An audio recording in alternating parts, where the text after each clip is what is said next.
નમસ્કાર દોસ્તો, આજે આપણે પાટણ જિલ્લાની પ્રથમ વાર્ષિક પરીક્ષાનું પેપર સોલ્વ કરીશું. તો ચાલો શરૂ કરીએ. આજે આપણને પૃથ્વી વિશે જે કંઈ પણ ખબર છે એનો પાયો સદીઓ પહેલા અમુક જિજ્ઞાસુ લોકોએ નાખ્યો હતો.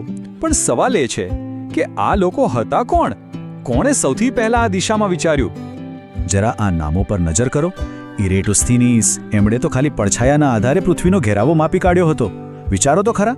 અને થેલ્સ, સ્ટ્રેબો, ટોલેમી, આ એ લોકો છે જેમના વગર કદાચ આજે આપણી પાસે દુનિયાના નકશા જ ન હોત. ખરેખર આપણા જ્ઞાનનો પાયો એમણે જ નાખ્યો હતો. પણ વાત ખાલી નકશા બનાવવાથી અટકી નહીં.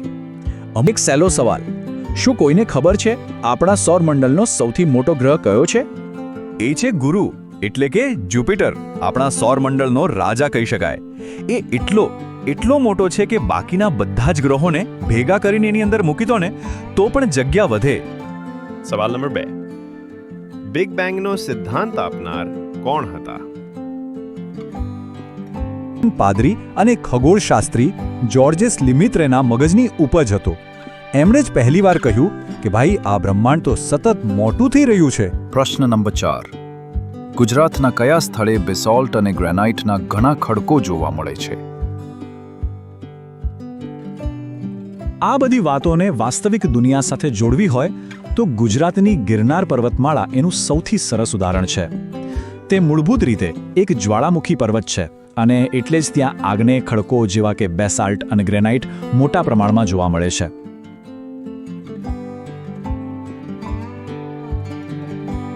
ની સપાટી છે ને, એ કોઈ એક સળંગ કડક પડ નથી. એ તો જાણે તૂટેલા ઈંડાના છીપલાના ટુકડાઓ હોય ને એના જેવી છે. આ મોટા મોટા ટુકડાઓને આપણે ટેક્ટોનિક પ્લેટો કહીએ છીએ. આવી 7 મુખ્ય પ્લેટો છે જે નીચે રહેલા ગરમ લાવાની ઉપર ધીમે ધીમે સરકી રહી છે. આ ચિત્રમાં જુઓ, જ્વાળામુખીની અંદરની રચના દેખાય છે, જ્યાંથી ધગધગતો લાવા બહાર આવે છે. એના મુખ્ય 3 ભાગ હોય છે. સૌથી નીચે હોય છે મેગ્મા ચેમ્બર, જ્યાં પીગળેલા ખડકોનો ભંડાર હોય છે. પછી છે મુખ્ય વેન્ટ, એટલે કે એ પાઇપ જેમાંથી લાવા ઉપર આવે છે અને જ્યારે લાવા બહાર નીકળીને ફેલાય ત્યારે એને લાવા પ્રવાહ કહેવાય. પૃથ્વીની જે સપાટી છે એમાંથી 71%, જી હા 71% ભાગ તો ખાલી પાણીથી જ ઢંકાયેલો છે. આ જ કારણ છે કે આપણો ગ્રહ અંતરિક્ષમાંથી બ્લુ પ્લેનેટ એટલે કે વાદળી ગ્રહ દેખાય છે. અને આ જ પાણીએ અહીં જીવન શક્ય બનાવ્યું છે. કે કોઈ આવીને કહે કે જે જમીન પર આપણે ઊભા છીએ એ મોટા મોટા ખંડો ખરેખર તો સમુદ્ર પર તરી રહ્યા છે. 20મી સદીની શરૂઆતમાં જર્મન વૈજ્ઞાનિક આલ્ફ્રેડ વેગનરે જ્યારે આવું કહ્યું ત્યારે મોટાભાગના વૈજ્ઞાનિકો તો એમની વાત પર હસ્યા. પણ કોને ખબર હતી કે આ જ હાસ્યાસ્પદ વિચાર આપણા ગ્રહને સમજવાની ચાવી બનવાનો હતો. મને હા, વેગનર સાચા હતા. ખનિજોના ગુણધર્મોમાં કેટલી વિવિધતા હોય છે એનું એક મજેદાર ઉદાહરણ છે ટાલ્ક. એ એટલું બધું નરમ હોય છે કે એને આપણે નખથી પણ ખોતરી શકીએ છીએ.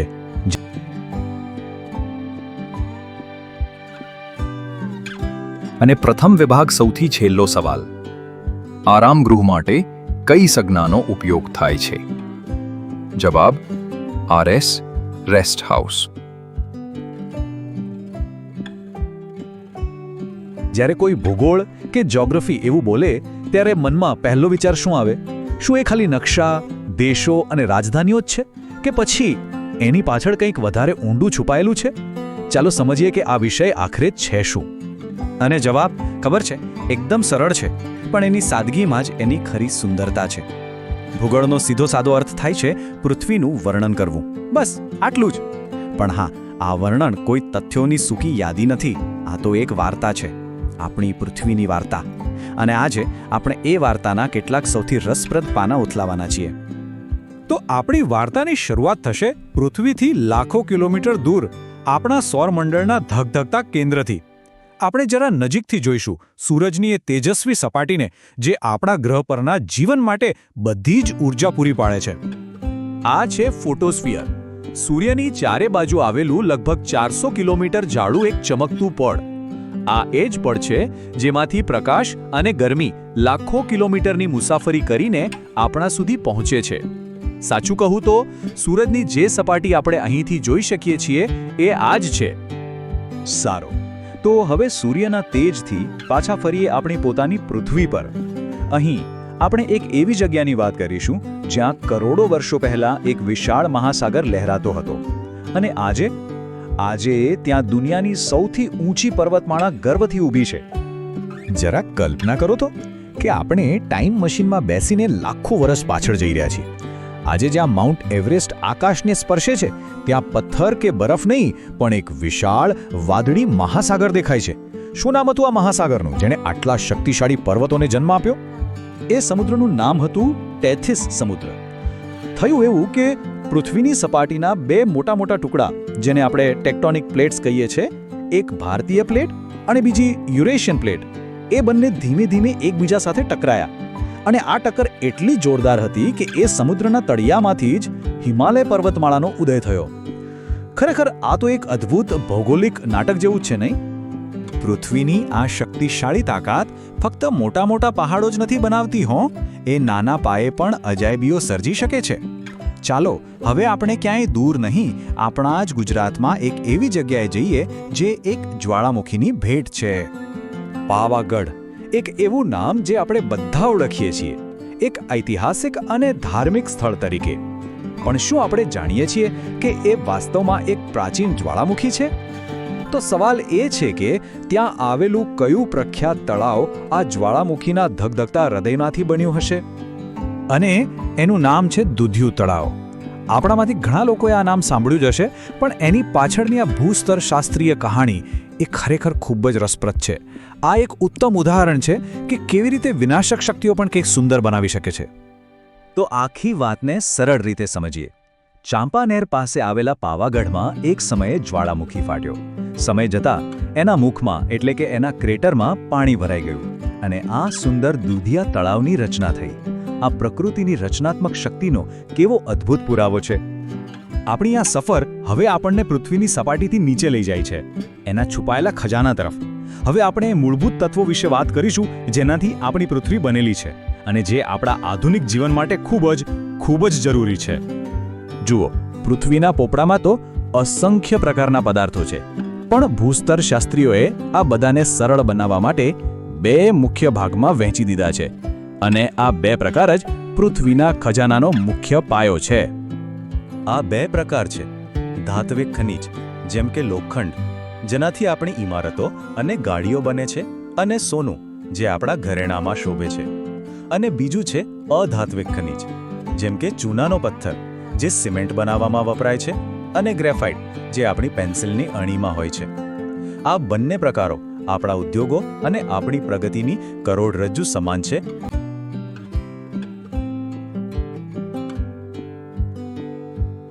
આ આકાશગંગા, જેનું નામ આપણે સાંભળતા રહીએ છીએ, જે આપણો બ્રહ્માંડીય ઘર છે, એ આખરે છે શું?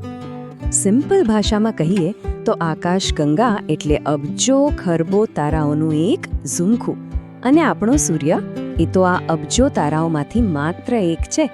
જરા વિચારો તો ખરા, આપણો આખો ગ્રહ પૃથ્વી આ વિશાળ બ્રહ્માંડમાં એક નાનકડા રજકણ જેવો છે. પણ આકાશગંગાના એ અસંખ્ય તારાઓમાંથી એક તારો આપણા માટે સૌથી ખાસ છે, આપણો પોતાનો સૂર્ય. એને પૃથ્વી પર જીવનનું એન્જિન કહીએ તો પણ ખોટું નથી. પણ આપણે એના પર કેટલા નિર્ભર છીએ એનો ક્યારેય વિચાર કર્યો છે? ચાલો એક પળ માટે કલ્પના કરીએ. ધારો કે સૂર્યનું તાપમાન જે છે એના કરતાં ખાલી 1000 ડિગ્રી સેલ્સિયસ ઓછું થઈ જાય તો શું થશે? શું પૃથ્વી પર જીવન શક્ય બનશે? જવાબ બિલકુલ સ્પષ્ટ છે, ના, કોઈ શક્યતા જ નથી. જો સૂર્યની ગરમી ઓછી થઈ તો આપણી પૃથ્વી એક ઠંડોગાર બરફનો ગોળો બની જાય, સમુદ્રો થીજી જાય, ઝાડ પાન ખતમ થઈ જાય અને જીવનનું નામ નિશાન ન રહે. ઓકે, તો આપણે બ્રહ્માંડમાં આપણું સ્થાન તો સમજી લીધું. હવે ચાલો પાછા આપણા ઘર એટલે કે પૃથ્વી પર આવીએ અને એની અંદર ડોકિયું કરીએ. આપણી જમીનની નીચે શું ચાલી રહ્યું છે? ચાલો એ રહસ્યોને ઉકેલીએ. આપણે જે ધરતી પર ઊભા છીએ, ચાલીએ છીએ, એ ખરેખર છે શું? એનો જે સૌથી ઉપરનો ભાગ છે, જેને પોપડો કહેવાય, એ શેનો બનેલો છે?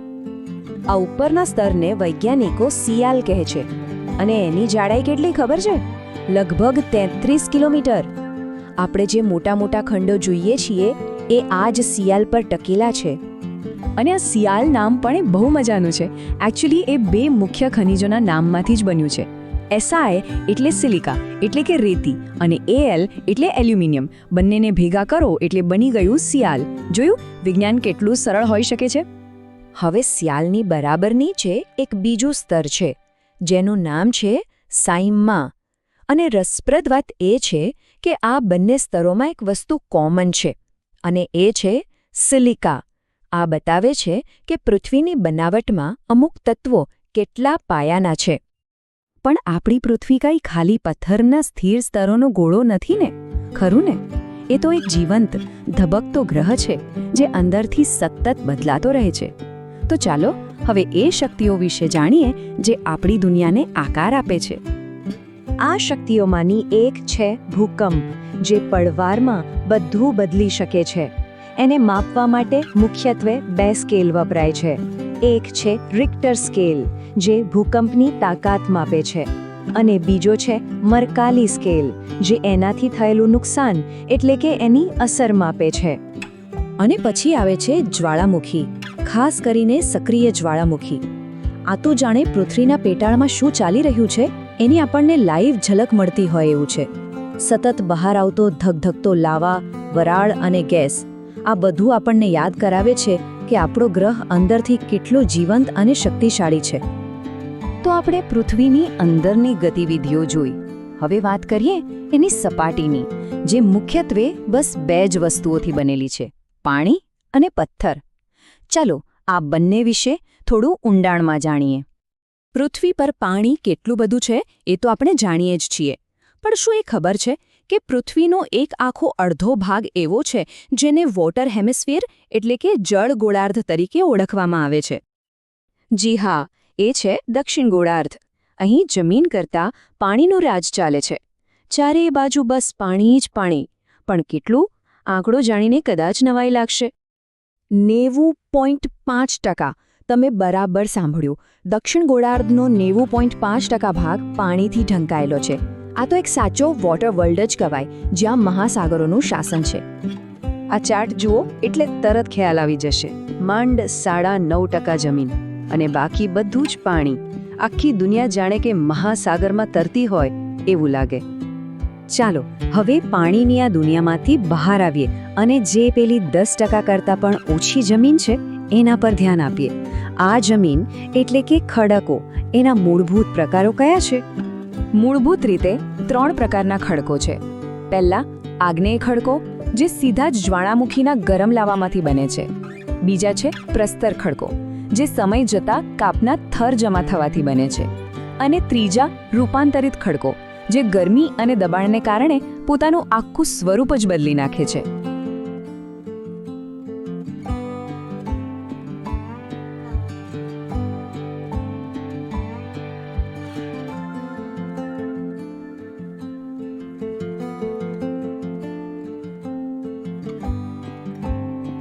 આ આખી વાતને બરાબર સમજવા માટે આપણે ખાસ કરીને હિમાલય પર જ ફોકસ કરીશું, કારણ કે અહીં જે ભૂકંપ આવે છે એ દુનિયાના બીજા વિસ્તારો કરતાં બહુ જ અલગ છે. અને અહીંયા જ આખી વાતનો ટ્વિસ્ટ છે. જુઓ, સામાન્ય રીતે આપણે શું માનીએ કે જે વસ્તુ જાડી હોય એ વધારે મજબૂત હોય, બરાબર ને? પણ તો પછી હિમાલયની નીચેની ધરતી આટલી જાડી હોવા છતાં એ આટલી અસ્થિર કેમ છે? આ જ એક ઓયડો છે જેને આજે આપણે ઉકેલવાનો છે. 70 કિલોમીટર. જી હા, હિમાલયની નીચે પૃથ્વીનો જે સૌથી બહારનો નક્કર પોપડો છે એ લગભગ 70 કિલોમીટર જાડો છે. આ કોઈ નાનો સૂનો આંકડો નથી, અને આપણા આખા રહસ્યની ચાવી પણ આ જ આંકડામાં છુપાયેલી છે. તો વિરોધાભાસ અહીંયા છે. સામાન્ય રીતે જાડો પોપડો એટલે વધુ સ્થિરતા, પણ હિમાલયમાં આખી ગેમ ઉલટી છે. અહીંનો પોપડો જાડો તો છે, પણ સાથે સાથે ઠંડો અને બરડ છે. એટલે જ્યારે એના પર દબાણ આવે ત્યારે એ રબરની જેમ વળતો નથી. એ વર્ષો સુધી તણાવ ભેગો કરતો રહે છે અને પછી ખડ્ડભૂસ અચાનક તૂટી જાય છે. અને આ તૂટવાથી જે જબરદસ્ત એનર્જી છૂટી પડે છે એ જ ભયંકર ભૂસ્ખલન અને મોટી મોટી તિરાડોનું કારણ બને છે. સારું, તો આ તો થયું કે શું થાય છે, પણ હવે સવાલ એ છે કે આ કેવી રીતે થાય છે. ચાલો ભૂકંપની આખી પ્રોસેસને સ્ટેપ બાય સ્ટેપ સમજીએ. એકદમ અંદરથી શરૂ કરીને બહાર સુધી. દરેક ભૂકંપની કહાણી છે ને એ જમીનની બહુ નીચેથી શરૂ થાય છે. એક એવો પોઈન્ટ હોય છે જ્યાં ખડકો સૌથી પહેલા તૂટે છે. બસ આ જ પોઈન્ટને ભૂકંપ કેન્દ્ર કહેવાય છે. અહીંથી જ વિનાશની શરૂઆત થાય છે.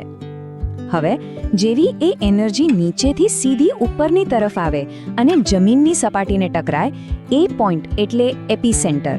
આ એ જ જગ્યા છે જેનું નામ આપણે સમાચારોમાં સાંભળીએ છીએ, કારણ કે અહીંયા જ ધ્રુજારી સૌથી વધારે હોય છે અને નુકસાન પણ સૌથી વધારે થાય છે. અને હવે આવે છે અસલી ખેલ, પૃષ્ઠીય તરંગોનો. આ તરંગો એપિસેન્ટરથી ચારે બાજુ ફેલાય છે. પાણીમાં પથ્થર નાખીએ અને કેમ મોજા ફેલાય, બસ એ જ રીતે. અને આ જ તરંગો જ જમીનને ઉપર નીચે આડી અવળી હલાવે છે, જેનાથી બિલ્ડિંગોના પાયા હચમચી જાય છે અને તે પડી જાય છે. તમે જોયું, જમીનની કેટલી ઊંડાઈમાં શરૂ થયેલી એક ઘટના સપાટી પર કેટલી મોટી તબાહી લાવી શકે છે. તો સમસ્યા તો આપણે સમજી લીધી, પણ શું આપણે બસ હાથ પર હાથ ધરીને બેસી રહી શકીએ? બિલકુલ નહીં. આ જ્ઞાનનો ઉપયોગ કરીને આપણે નુકસાન ઘટાડવાના ઉપાયો પણ શોધી શકીએ છીએ. તો ચાલો હવે એના પર વાત કરીએ. આના માટે મુખ્યત્વે 3 રસ્તા છે. પહેલું, મજબૂત બાંધકામ. એવા મકાનો બનાવવા જે ભૂકંપના આંચકા સહન કરી શકે. બીજું, જમીનનું યોગ્ય વ્યવસ્થાપન, ખાસ કરીને પહાડી ઢોળાવો પર, જેથી માટી ધસી ન પડે. અને ત્રીજું અને સૌથી અગત્યનું, વનીકરણ, એટલે કે વધુને વધુ વૃક્ષો વાવવા, કારણ કે વૃક્ષોના મૂળ જમીનને જકડી રાખે છે. અને છેલ્લે આ એક મોટો સવાલ આપણી સામે આવીને ઊભો રહે છે. વિજ્ઞાન આપણને જોખમ વિશે બધું જ કહે છે, ઉપાયો પણ બતાવે છે, પણ શું આપણે એક સમાજ તરીકે એ સાંભળવા અને એના પર અમલ કરવા માટે ખરેખર તૈયાર છીએ? આ એક એવો પ્રશ્ન છે જેનો જવાબ આપણે સૌએ સાથે મળીને શોધવાનો છે.